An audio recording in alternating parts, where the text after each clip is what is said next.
there's Back Home Again in Indiana, a version thereof. And we'll get to teaching you how to play at least the basic version of that in a little while. The way we do that is with a split screen technique, so you can watch both the right hand and left hand real close and check what you're doing against that. Before we get to that, we'll do some sort of introductory remarks. One thing that I should say before we get into anything more specific is that when I'm doing the picking, I actually use my ring finger as well as middle and index on my right hand. Some people just like to use the other two. I find that especially when I'm playing chords and things where I want to pick a lot of strings that I use that. Now maybe you can get around that, but I suggest learning to use that ring finger. And on the left hand, the main thing that may be interesting for some of you, especially classical oriented, is the use of the thumb. And that's something that for this style of playing I don't really think you can even get around, nor should you try. Just go ahead and get used to that thumb there. And we'll start looking at that and maybe a few things in this tune is specific to watch out for before we go to the split screen. But to start with, what we're going to do, of course, is get the guitars in tune. So I'm going to give you a low E here. It's in standard tuning, as it will be for everything on the swing tape anyway. There's a couple for the modern that go into drop D. But here's a low E note.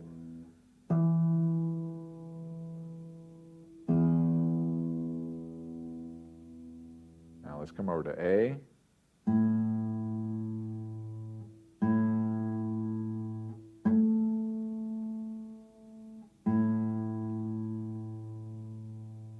Now D.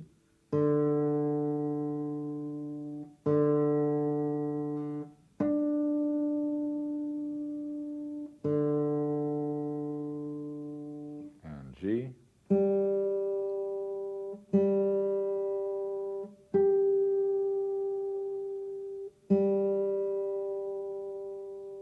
B string,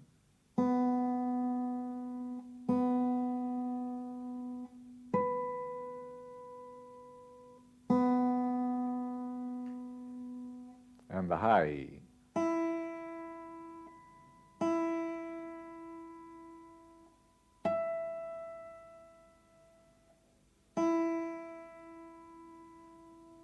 Here's the G chord.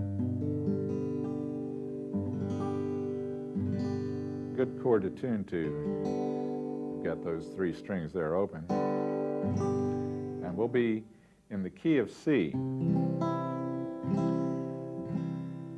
And when we play this through, we're starting out with a sort of normal C position, and you'll see it go to this A chord. There's not that much the first time, sort of first half of the tune that's going to bother you. When you get to the D7th, you're going to have your thumb over on the second fret. This is the second best chord on the guitar. The best one is here, a G chord.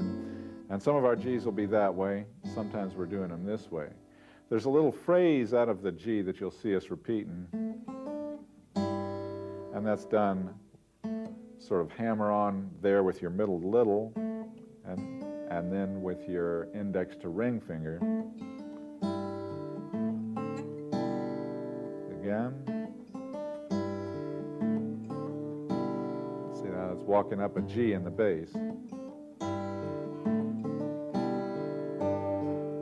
before it goes back to the C. When you get to the repeat and it goes through, actually at that very point, it sort of changes to an E7th, and that's when we get that nice move to the A minor. Now here's something strange at that point of the tune that you'll want to watch out for. What is happening is that we're sort of building up a chord. This is a useful shape right here. This is how we make diminished chords most of the time when we play swing music.